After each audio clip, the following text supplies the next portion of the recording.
நீங்கள் பார்த்து கொண்டிருப்பது உங்கள் ஜாஷ்வா டிவி. சகல ஜனங்களுக்கும் நற்செய்தி.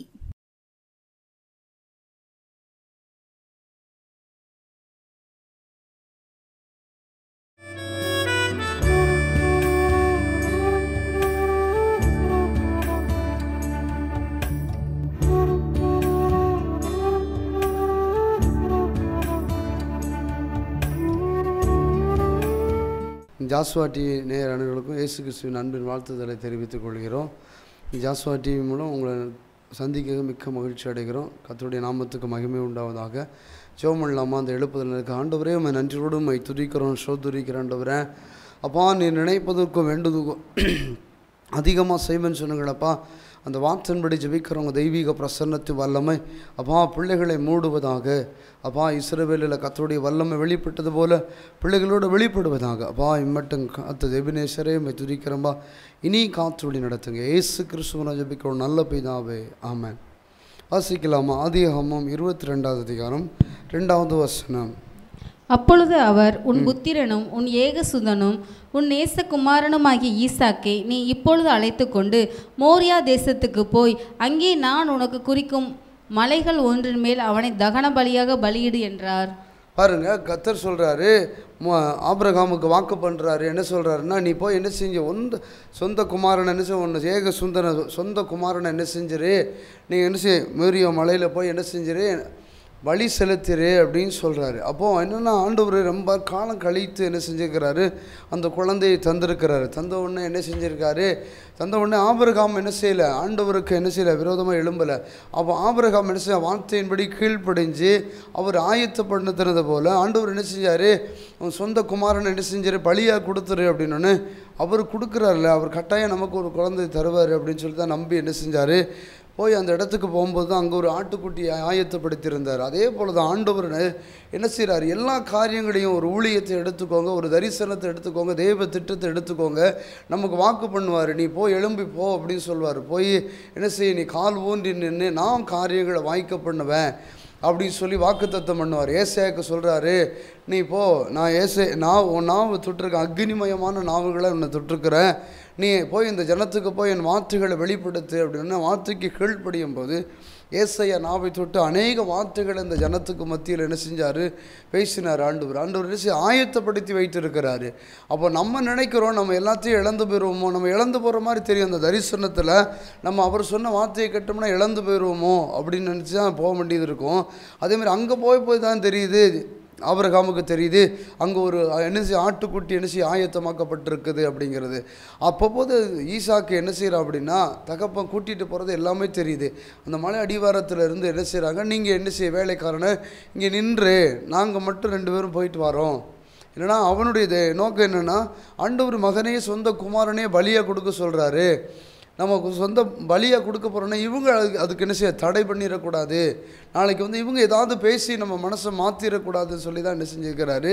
அந்த மலையிலேருந்து என்ன செய்ய, நீங்கள் இங்கே இருங்க, நாங்கள் 2 பேரும் போய் என்ன செய்வோம், அந்த பலியை செலுத்திட்டு வந்துடுறோம். அப்போ எல்லோரும் கேட்குறாங்க, அந்த அவங்க கூட இருந்த ஆளுங்க கேட்குறாங்க, என்னென்னா அந்த வேலைக்காரன் கேட்குறான், ஆடங்க அப்படின்னு அவர் ஏற்படுத்தி வைத்திருப்பார். அந்த நம்பிக்கை அந்த விசுவாசம் என்ன செஞ்சு ஆபிரகாமை விட்டு விலகலை. அதே போல் தான் நம்மளோட ஊழியத்தின் பாதையிலையும் தரிசனத்தின் பாதையிலையும் அவர் அழைத்தவர் உண்மையுள்ள தேவன், அனுதினம் அவர் நடத்துறதுக்கு அவர் வல்லமை உள்ள தேவனாக இருக்கிறாரு. அவர் இஸ்ரவேலில் மகிமைப்பட்டது போல் அவர் நம்ம ஊழியத்திலையும் நம்ம தரிசனத்திலையும் தேவ திட்டத்திலையும் நம்ம எந்த இடத்துல போய் ஜெபிக்கிறோமோ அவர் வல்லமையை என்ன செய்கிறார், வெளிப்படுத்த அவர் வல்லமை உள்ள தேவனாக இருக்கிறார். அன்றைக்கி ஆபிரகாமுக்கு வாக்குத்தத்தம் பண்ணி இருக்கிறாரு. வாக்குத்தத்தம் பண்ணி என்ன செஞ்சார், இதுவரை நடத்தின தேவன். அன்றைக்கி என்ன செய்ய, எகிப்தில் அடிமைத்தனமாக இருப்பாங்க, 400 வருஷம் இருப்பாங்க அப்படிங்கிறது என்ன செய்ய ஆபிரகாம என்ன செய்யுது, ஆபிரகாம காலத்தில் என்ன செய்யுது சொல்லப்பட்டிருக்கு. அப்போ ஆண்டவர் என்ன செய்ய, அதுக்குன்னு ஒரு மோசை ஏற்படுத்துவேன், இப்படிலாம் நடத்துவேன். அவர் என்ன செய்ய, நீ அதான் வசனம் சொல்லுது, நீ வேண்டிக் கொள்வதுக்கு முன்னே நான் இன்னது தேவனை அறிந்திருக்கிறேன் அப்படின்னு சொல்கிறாரு. நம்ம போய் எதுக்காக ஜெபம் பண்ண போகிறோமோ நமக்கே தெரியாது, ஆனால் அவருக்கு தெரியும் நம்ம என்னத்துக்காக ஜெபம் பண்ண போகிறோம், நம்ம எப்படி ஜெபம் பண்ண போகிறோம் அப்படிங்கிறது என்ன செய்யுது தேவனுக்கு தெளிவாகவே தெரியும். அவர் என்ன செய்கிறாரு, நான் உன் நிலைமைகளை நான் நன்றாய் அறிந்திருக்கிறேன்னு சொல்லுகிறாரு. உன் போகிற வழியை நான் அறிந்திருக்கிறேன்னு சொல்லுகிறாரு. நீ எப்படிப்பட்டவன் அப்படின்னு நான் தெரிந்திருக்கிறேன்னு சொல்கிறாரு. அவர் அப்படிப்பட்ட தெய்வம். அவர் சொல்கிறாரு, நான் உள்ளந்தரியங்களை சோதித்து அறிகிற தேவனாக இருக்கிறேன்னு சொல்கிறாரு. மனுஷனோ முகத்தை பார்க்குறான், நானோ இருதயத்தை ஆராய்ந்து அறிகிற தேவனாக இருக்குன்னு சொல்லுகிறாரு. நம்ம முகத்தை தான் பார்ப்போம். அவர் இருதயத்தில் என்னது இருக்குது அப்படிங்கிறத என்ன செஞ்சிருவார், கர்த்தர் என்ன செய்கிறாரு, காண்கின்ற தேவனாக இருக்கிறாரு. வாசிக்கலாமா? சங்கீதம் 55வது சங்கீதம் 22வது வசனம்.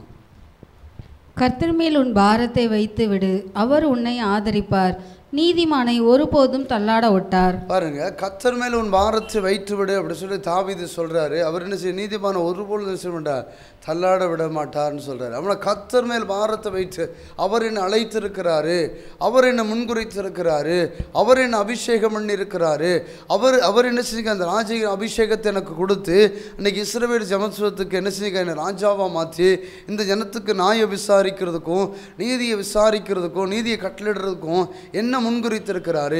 எவ்வளோ பெரிய சத்துரு வந்தாலும் என்ன செய்ய, அவர் எனக்கு நான் என்ன செய்ய நடத்துகிற தேவனாக இருக்கிறேன் அப்படிங்கிற ஒரு நம்பிக்கையோடு தான் என்ன செஞ்சார், அந்த தாவீதுக்கு கொடுத்த ஊழியத்தை என்ன செஞ்சார், செய்ய ஆரம்பித்தார். அதே போல் தான் பார்த்துக்கோங்க, தாவீதோட மகன் என்ன செய்ய, தாவீதை கொள்றதுக்கு அவ்வளோ தூரம் எத்தனை பண்ணிட்டு இருக்கும்போது பார்த்துக்கோங்க, ஆண்டவர் என்ன செய்ய அவருக்கு அனுக்கிரகம் பாராட்டி என்ன செஞ்சார், கொண்டு வந்து அதே ராஜ அபிஷேகம். அவர் அழைத்த தேவன் ஒருவன் அந்த ஊழியத்தை என்ன செய்ய முடியாது, பிடுங்கவோ அழிக்கவோ இடிக்கவோ முடியாது. என்ன செய்ய, இந்த கல்லில் மோதுகிறவன் நொறுங்கி போவான்னு சொல்லி வேதம் சொல்லப்பட்டு இருக்குது.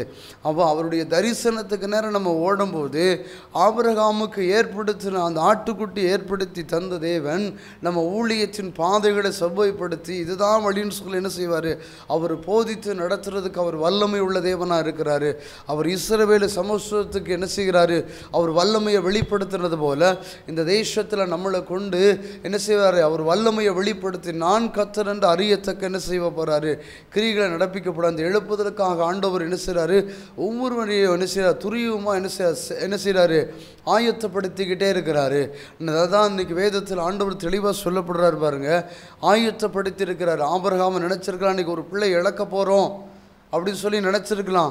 அப்போ அந்த கணக்கமே கிடையாது. அந்த கணக்கு இருந்துச்சு அப்படின்னா இன்றைக்கி எப்படியாவது என்ன செஞ்சிடலாம், நமக்கு ஆறுதல் சொல்ல மாட்டாங்களான்னு சொல்லி வேலைக்காரன் என்ன செஞ்சிடலாம், அந்த மோரியா மலைக்கு என்ன செய்யலாம், கூட்டிகிட்டு போயிருக்கலாம்.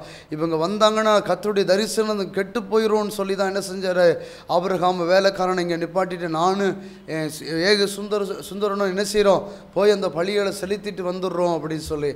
அப்போ அவ்வளோ நேரமும் என்ன செஞ்சுருக்கிறாரு, கெட்டி என்ன செஞ்சுருக்காரு, சொந்த மகனை என்ன செய்யார், அந்த விறகுலாம் அடுக்கி மேலே வச்சு என்ன செய்யார், குத்த போகும்போது தான் என்ன செய்ய ஆபிரகாமேன்னு சொல்லி பேசியிருக்கிறாரு. பேசி தான் ஆண்டவர் என்ன செய்ய அந்த ஆட்டுக்குட்டி ஆயத்தப்படுத்தினார். அதே போல தான் ஆண்டவர் நமக்கு வாக்குத்தத்தம் பண்ணியிருக்கிறார். நம்ம கொடுத்த தரிசனத்தையும் நம்ம கொடுத்த தேவ திட்டத்தையும் அவர் வாக்கு பண்ணுறாரு பாருங்க.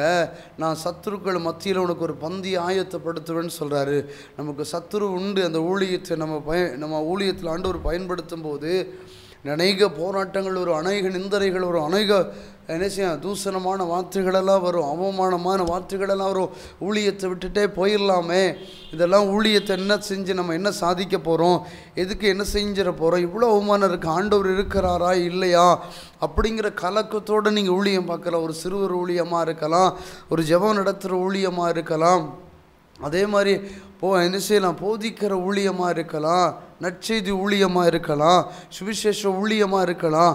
நிறைய நிந்தனைகள் வரலாம். கர்த்தர் பார்க்குறாரு. பவுல் சொல்கிறார் பாருங்க, சுவிசேஷ அறிவிக்கலைன்னா உனக்கு ஐயோ அப்படின்னு சொல்லப்பட்டிருக்குது. கர்த்தருடைய ஊழியத்தை என்ன செய்தா, அசதியை செய்கிறவன் சபிக்கப்பட்டு போயிடுவான்னு சொல்லி வேதத்தில் தெளிவாக சொல்லப்பட்டிருக்குது. அந்த ஊழியத்தை நம்ம செய்கிறோம் பாருங்கள். அந்த கொஞ்சம் ஊழியத்தை, அதான் கொஞ்சத்தில் உண்மை உள்ளவன் அதிகத்தில் என்ன செய்வேன், அதிகாரியாக்குவேன்னு சொல்லி வேதம் தெளிவாக சொல்லப்படுகிறது. அந்த கனமான ஊழியத்துக்காக, கனமான தேவ திட்டத்துக்காகத்தான் ஆண்டவர் உங்களை என்ன செஞ்சுக்கிறாரு, முன்குறித்திருக்கிறார். அது அவர் முன்குறிக்க போய் தான் அப்போ ஆபிரகாமுக்கு வாக்கு பண்ணுறாரு. என்ன செய்ய, நீ என்ன செய்ய, ஏக சுந்தரனை போய் பலியிடுன்னு சொல்லி வாக்கு பண்ணி என்ன செய்ய அனுப்புகிறாரு. அந்த வார்த்தைக்கு கீழ்ப்படியும் போய் தான் என்ன செய்ய இன்றைக்கி விசுவாசத்தின் தகப்பன்னு சொல்லி வேதத்தில் நம்ம வாசிக்கிறோம். அதே போல் தான் நம்ம ஊழியத்தில் ஒரு விசுவாசம் நமக்குள்ளே இருக்கணும்.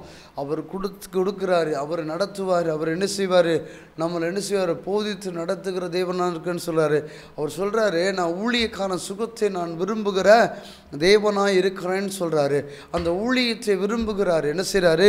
நம்ம ஊழியத்தை கனப்படுத்துகிறாரு. அந்த ஊழியத்தை நம்ம அழைத்து அபிஷேகம் பண்ணியிருக்கிறாரு. அன்னைக்கு தாவீது அபிஷேகம் பண்ணது உண்மைன்னா அன்னைக்கு உங்களை என்னையும் என்ன செய்கிறார்? அபிஷேகம் பண்ணியிருக்கிறாரு. அபிஷேகம் பண்ணி தான் அந்த கனமான ஊழியத்துக்காக, கனமான தேவ திட்டத்துக்காக என்ன செய்கிறார்? உங்களை என்னையும் அழைத்திருக்கிறார். வாசிக்கலாமா? 1 பேதுரு 5ஆம் அதிகாரம் 7ஆவது வசனம். அவர் உங்களை விசாரிக்கிறவர் ஆனபடியால் உங்கள் கவலைகளை எல்லாம் அவர் மேல் வைத்து விடுங்கள். பாருங்க, அவர் நம்மளை விசாரிக்கிறபடினால அவன் என்ன செய்யணும்? நம்ம கவலைகளெல்லாம் என்ன செய்யணும்? அவர் மேல் என்ன செய்யுங்க? வைத்து விடுங்கள்னு சொல்லி பேதுருவில் சொல்லப்பட்டிருக்கிறது. அவர் நம்மளை விசாரிக்கிறாரா? என்ன செய்கிறாரா? அவர் நம்மளை விசாரிக்கிறாரா? என் பிள்ளை என்ன செய்கிறான்? என்ன ஊழியை செய்கிறான்? எப்படி செய்கிறான்? வசனம் தெளிவாக சொல்லப்படுது. பூமி எங்கும் என் கண்கள் உலாவி கொண்டு இருக்காது, மனுஷபுத்திரனை நோக்கி பார்த்து கொண்டு இருக்குன்னு சொல்லி வேதத்தில் தெளிவாக எழுதப்பட்டிருக்கிறது. அதே போல தான் பூமி எங்கு அவர் கண்கள் உலாவி கொண்டிருக்கிறது. எந்தெந்த பிள்ளைகள் ஊழியை செய்து, எந்தெந்த பிள்ளைகள் நம்ம தரிசனத்துக்கு என் திட்டத்தை நிறைவேற்றுறதுக்காக பரிதவிக்கிறது அப்படிங்கிறத என்ன செய்கிறாரு? பார்த்துட்டே இருக்கிறாரு. அதான் வசனத்தில் தெளிவாக சொல்ல, நன்மை செய்கிறதுக்கு ஒருவனும் இல்லையா அப்படின்னு சொல்லி மனுஷபுத்திரனை நான் நோக்கி பார்க்குறேன்னு சொல்லி வேதத்தில் தெளிவாக சொல்லப்படுகிறது. அதே போல தான் என்ன செய்கிறார்? ஒவ்வொரு நாளும் எவராவது ஒரு நன்மையை செய்ய மாட்டானா? கர்த்தர் இருக்கிறாரு, கர்த்தர் அற்புதங்களை செய்வார், கர்த்தர் அடையாளங்களை செய்வார், கர்த்தருடைய வல்லமை வெளிப்படும், கர்த்தர் என்ன செய்வார்? நம்ம காரியங்களை வைக்க பண்ணுவார் அப்படின்னு சொல்லி அநேகர்கிட்ட போய் ஒரு நன்மைகளை செய்கிற வார்த்தைகளை பகிர்ந்து தருவானா அப்படின்னு சொல்லி தான் என்ன செய்கிறாரு? அவர் கண்கள் என்ன செய்ய பூமி எங்கும் உலாவி கொண்டிருக்கிறது. ஆண்டவர் நம்மளை எதற்காக முன்குறித்திருக்கிறார்? அதான் சொல்கிறாரு, பேதுருவில் சொல்லப்படுது, கவலைகளெல்லாம் என்ன செய்ய அவர் மேல் என்ன செய்யுங்க? வைத்து விடுங்க. அதான் கர்த்தர் மேல் பாரத்தை வைத்து விடு, அது அவர் என்ன செய்ய மாட்டார்? உன்னை தள்ளாட விட மாட்டான்னு சொல்லி வேதத்தில் சொல்லப்படுகிறது. அந்த கனமான ஊழியத்துக்காக, அந்த கனமான தரிசனத்துக்காக உங்களை என்னையும் தெரிந்திருக்க போய் தான் ஆண்டவர் என்ன செய்கிறாரு? இவ்வளவு பெரிய பாடுகள் மத்தியிலையும், இவ்வளவு பெரிய சோதனைகள் மத்தியிலையும், இவ்வளவு பெரிய வேதனைகள் மத்தியிலையும், இவ்வளவு பெரிய சஞ்சலத்தின் மத்தியிலையும், இவ்வளவு பெரிய பற்கடிப்பு மத்தியிலும் என்ன செய்கிறாரு? உங்களை என்னை என்ன செய்ய அழைத்து வந்திருக்கிறாரு. அதான் சொல்கிறாரு, கண்மணி போல உன்னை நடத்துவேன் அப்படின்னு சொல்கிறாரு. வலதுபுறமும் இடதுபுறமும் சாயாதபடிக்கு என்ன செய்கிறாரு? நம்ம நடத்துகிற தேவனாக இருக்கிறார். வாக்கு பண்ணுறார் பாருங்க, உன் வலது கையை நான் பிடித்து சொல்லுகிறேன், நான் உனக்கு முன்பாக போய் கோணனான கூட செவ்வையாக்கி கரடுமுரடானவர்களை சமமாக்கி நான் சேனைகளின் கர்த்தர் உரைக்கிறேன்னு சொல்லுகிறேன் அப்படின்னு சொல்கிறாரு. ஏசாயால சொல்லப்படுது பாருங்க. அதுதான் சொல்கிறார். மேலே ஒரு வசனம், முதல் வசனம் சொல்கிறாரு, கோரோசுக்கு முன்பாக ராஜாக்களின் இடைக்கட்டுகளை அவிழ்க்கும்படி நான் உன்னை பேர் சொல்லி அழைத்த தேவன், நான் உன்னை தெரிந்திருக்கிறேன்னு சொல்கிறாரு. அதே போல் ஒவ்வொரு ஊழியக்காரனையும் அபிஷேகம் பண்ணின கோரோசுக்கு முன்பாக அபிஷேகம் பண்ணி அந்த கனமான ஊழியத்துக்காக, அந்த கனமான தேவ திட்டத்துக்காக என்ன செஞ்சிருக்கிறார்? நம்மளை ஆயத்தப்படுத்தி வைத்திருக்கிறாரு. நம்ம நினைக்கலாம் மரணத்துக்கு நேராக கூட போயிடலாம் அந்த ஊழியம், அந்த மரணத்துக்கு நேராக கூட போய் என்ன செஞ்சுருக்கலாம்? ஆண்டவர் அதுக்கு தகுந்த என்ன ஏற்படுத்தி ஜீவனை கொடுத்து நம்மளை உட்கார வச்சிருக்கிறான்னா, அவருடைய ராஜ்யத்தில் அவருடைய வலது பிரசத்தில் உட்காந்து அவர் நாமத்தை மகிமை என்னுடைய ஊழியக்காரன் அப்படின்னு சொல்லி என்ன செய்யணும்? சொல்லணும் தான். என்ன செய்யணும்? ஆண்டவர் உங்களை என்ன செய்கிறாரு? தகுதிப்படுத்துகிறார். வாசிக்கலாமா? வெளிப்படுத்துகிற சுவிசேஷம் 13ஆவது அதிகாரம் 8ஆவது வசனம்.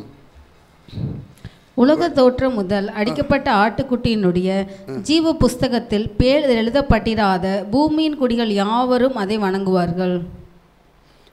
பாருங்க, அடிக்கப்பட்ட ஆட்டுக்குட்டியானவர் அந்த என்ன அப்போ ஆண்டவர் பார்த்துக்கோங்க, அடிக்கப்பட்ட ஆட்டுக்குட்டியானவர். அப்போ ஏசப்பா என்ன செய்யணும்? அடிக்கப்படணும் அப்படிங்கிறது தான் என்ன செய்யுது? நம்ம பாவங்களுக்காக, நீதிக்காக, அக்கிரமங்களுக்காக என்ன செஞ்சிருக்க, நம்ம சாபக்கட்டுகளுக்காக என்ன செய்யணும்? அவர் அடிக்கப்படணும் அப்படிங்கிறது தான் என்ன செய்யுது? ஜீவ புஸ்தகத்தில் எழுதப்பட்டிருக்குது. அதே போல் தான் நமக்கு குறித்த காலங்களையும் நமக்கு குறித்த திட்டங்களையும் அன்னைக்கு மோசையின் காலத்தில் ஒரு ஜீவ புஸ்தகம் வைக்கப்பட்டது போல, மோசைக்கு ஒரு ஜீவ புஸ்தகம் வைக்கப்பட்டது போல, ஏசப்பாவுக்கு ஒரு ஜீவ புஸ்தகம் வைக்கப்பட்டது போல, உங்களுக்கு எனக்கு ஒரு ஜீவ புஸ்தகம் வைக்கப்பட்டிருக்கிறது. அந்த ஜீவ புஸ்தகத்தில் நம்ம எதற்காக பந்தய பொருளை தொடுகிறோம், அந்த பந்தய பொருளை தொட்டு ஓடுகிறோம், நம்ம எதற்காக நம்மளை முன்குறித்திருக்கிறாரு, என்ன திட்டம் வைத்திருக்கிறாரு நம்ம மேலே, இந்த உலகத்துக்கு நம்மளை எதற்காக கொண்டு வந்திருக்கிறாரு, எதற்காக தாயின் கருவில் உருவாதுக்கு முன்னே முன்ன தெரிந்திருக்கிறேன்னு சொல்லி வாக்குத்தத்தம் பண்ணி அந்த வாக்குத்தத்தத்தை நிறைவேற்றுறதுக்காக அந்த ஜீவ புஸ்தகத்தை நமக்கு ஏற்படுத்தியிருக்கிறாரு. ஒரு மனுஷனை என்ன செஞ்சுக்கலாம்? சுவிசேஷர்கள் அழைச்சிருக்கலாம், ஒரு மனுஷனை தீர்க்க தரிசனம் அழைச்சிருக்கலாம், ஒருத்தர் அப்போஸ்தலர் அப்போஸ்தலர்களை அழைச்சிருக்கலாம், ஒருத்தரை வேத பண்டிதர்களை அழைச்சிருக்கலாம், ஒருத்தர் என்ன செய்யலாம், அவர் கர்த்தருடைய கட்டுகளை அவிழ்க்கிறதுக்காக என்ன செஞ்சுக்கலாம், அழைச்சிருக்கலாம். ஒவ்வொரு மனுஷனுக்கும் ஒவ்வொரு ஊழியத்தை வைத்திருக்கிறாரு. அதான் சொல்கிறார், 9 வரங்களிலும் என்ன செய்யுங்க, குறைவில்லாதவர்களாக இருங்க அப்படின்னு சொல்கிறாரு. அந்த 9 வரங்களும் நமக்குள்ளே செயல்படும் போது ஆவியானவர் பலத்த காரியங்களை நமக்கு ஆயத்தப்படுத்தப்பட்ட ஊழியம், அது எப்படிப்பட்ட ஊழியம் அப்படின்னு சொல்லி என்ன செய்யும், நமக்கு விளங்கத்தக்க என்ன செய்வார். ஆபிரகாமுக்கு வாக்கு பண்ணினார். எதுக்கு அப்படின்னா, எனக்கு பலிபீடம் கட்டி நீ எந்த ஸ்தலத்துக்கு போயோ அங்கெல்லாம் என்ன செய்ய, பலிபீடம் கட்டி துதி பலியும் நன்றி பலியும் செலுத்து, நான் உன்னை நடத்துவேன், நான் உன்னை ஆசீர்வதிப்பேன், நான் உன்னை பெருக பண்ணுவேன், நான் உன்னை என்ன செய்வேன், கடல் மண்ணத்தனை போல உன்னை பெருக பண்ணி என்ன செய்வேன், இன்னும் ஒரு ஜனக்கூட்டத்தை உனக்கு என்ன செய்வேன், திரளான ஜனத்தை நான் உனக்கு தருவேன், நீ இந்த ஜனத்துக்கு என்ன செய்ய, தகப்பன் அப்படின்னு சொல்லி என்ன செய்ய, நான் பேர் தருவேன்னு சொல்லி வாக்கு பண்ணினார். அந்த வாக்கு தத்தத்தை நிறைவேற்றுறதுக்கு தான் ஆண்டவர் உங்களை என்னையும் இன்னைக்கு ஆபிரகாம் நம்ம பிதாக்கள் செய்த ஊழியத்துக்காகவும் பிதாக்கள் செய்த தேவ திட்டத்தையும் நிறைவேற்றுறதுக்கு தான் ஆண்டவர் என்ன செய்கிறார், உங்களை என்னையும் என்ன செய்கிறாரு, இன்னைக்கு ஆயத்தப்படுத்தி இருக்கிறாரு. அன்னைக்கு மிரியா மலையில் பார்த்துக்கோங்க, அன்னைக்கு என்ன செய்ய, ஈசாக்க பலி செலுத்துறதுக்காக ஆபிரகாமுக்கு என்ன செய்கிறாரு, பேசுகிறாரு. ஆபிரகாம்கிட்ட பேசும்போது ஆபிரகாம் ஒரு வார்த்தை கூட நான் மாட்டேன், இந்த வயசில் முது வயதில் ஒரு குழந்தையை கொடுத்துருக்குறீங்க, இதை நான் பழியிட்டுட்டேன்னா எனக்கு என்ன செய்ய முடியாது, எனக்கு ஏக சுந்தரம் இருக்க மாட்டானே அப்படின்னு சொல்லி என்ன செய்யல, ஆண்டவர்கிட்ட போய் பேசலை. நீர் கொடுக்குறாரு, நீர் எடுக்கிறார், அதை பற்றி பிரச்சனையே கிடையாது, நீர் என்ன சொல்கிறேன் அதன்படி நான் கேட்குறேன்னு சொல்லி தான் என்ன செஞ்சுருப்பான். ஆபிரகாம் பேசியிருக்கணும், பேசாமல் இருக்காது. அதே போல் தான் என்ன செய்ய, வேலைக்காரனை கீழே நிப்பாட்டிட்டு நீங்கள் வந்தீங்கன்னா என்ன செய்ய, மனசை மாற்றிடுவீங்க. என்ன சொந்த குழந்தை இத்தனை வயசில் வரவு குழந்தை கொடுத்துருக்கிறாரு, இதை போய் என்ன செய்ய, பலி செலுத்த போகிறீங்களே, உங்களுக்கு ஏதாவது மண்டையில் இருக்குதா அப்படின்னு சொல்லி கட்டாயம் கேட்பாங்க. கேட்கும்போது என்ன செய்யும், ஆபிரகாமோட இருதயம் என்ன தடுமாறிடும் அப்படின்னு சொல்லி தான் என்ன செய்ய, ஆபிரகாம் மலை கீழே நிப்பாட்டிட்டாரு. என்னன்னா தேவ திட்டத்தை நிறைவேற்றணும் அப்படிங்கிறது தான் என்னது, ஆபிரகாமோட நோக்கமாக இருக்குது. அதே போல் தான் ஈசாக்கு என்ன துறவு வெட்டும் போதெல்லாம் என்ன செஞ்சு, பலிஸ்தர் என்ன செய்யான், எல்லாம் என்ன செய்யான், விரோதிகள் அழிக்க ஆரம்பித்தாங்க. அப்போல்லாம் என்ன செஞ்சான், அந்த இருந்தாலும் இல்லாட்டி என்ன செய்கிறான், துறவை தோண்டும் போதெல்லாம் ஒரு பலிபீடம் கட்டுறான். பலிபீடம் கட்டும் போது தான் ஒரு ரெகேபேச்சு ஆரம்பமாச்சு. அந்த பலிபீடம் என்ன பலிபீடம் அப்படின்னா, கர்த்தருடைய திட்டத்தை அவருடைய நாமத்தை மகிமைப்படுத்த அதே போல தான் என் நாமத்தை எங்கே பிரஸ்தாபப்படுத்துகிறையோ நான் எந்த ஸ்தானத்திலையும் நான் என்ன செய்வேன், உன்னை ஆசீர்வதிப்பேன்னு சொல்லி வாக்குத்தத்தம் பண்ணுறாரு. அவர் நாமத்தை எங்கேயாவது உயர்த்திட்டே இருக்கணும். அதான் சொல்கிறார், ஏசாயா சொல்கிறாரு, கல்தேயுக்கு ஓடி வாங்க, கர்த்தர் உன்னை மீட்டு கொண்டார்னு சொல்லி, யாக்கோவே என்னை மீட்டு கொண்டான்னு சொல்லி என்ன செய்ய, சுவிசேஷத்தை பிரஸ்தாபப்படுத்துன்னு சொல்கிறாரு. அன்னைக்கு கொடுத்த தரிசனம், ஆபிரகாமுக்கு ஈசாக்குக்கு கொடுத்த தரிசனம், பலிபீடம் கட்டணும், நன்றி பலி செலுத்தணும், துதி பலி செலுத்தணும், என்ன செய்யணும், பாவ நிவாரண பலி செலுத்தணும் அப்படிங்கிறத என்ன செய்ய, அந்த தரிசனத்துக்கு நேராக கொண்டு வந்தாங்க ஆண்டவர். அதே போல் நமக்கு இன்றைக்கி என்ன செஞ்சுக்கிறார், புது உடன்படிக்கைக்காக என்ன செஞ்சுக்கிறாரு, உங்களை என்ன செஞ்சுக்கிறார், தெரிந்திருக்கிறாரு. இந்த கடைசி கால எழுப்புதலுக்காக ஆண்டவர் உங்களை என்னையும் என்ன செய்கிறாரு, இந்த தரிசனத்துக்கு நேராக நம்மளை என்ன செய்கிறாரு, அன்னைக்கு ஆட்டுக்குட்டி ஆயத்தப்படுத்தினது போல அன்னைக்கு ஆபிரகாமை துரியமாக என்ன செய்கிறாரு, அந்த பலிபீடத்தை ஆயத்தப்படுத்து அப்படின்னு சொல்கிறாரு.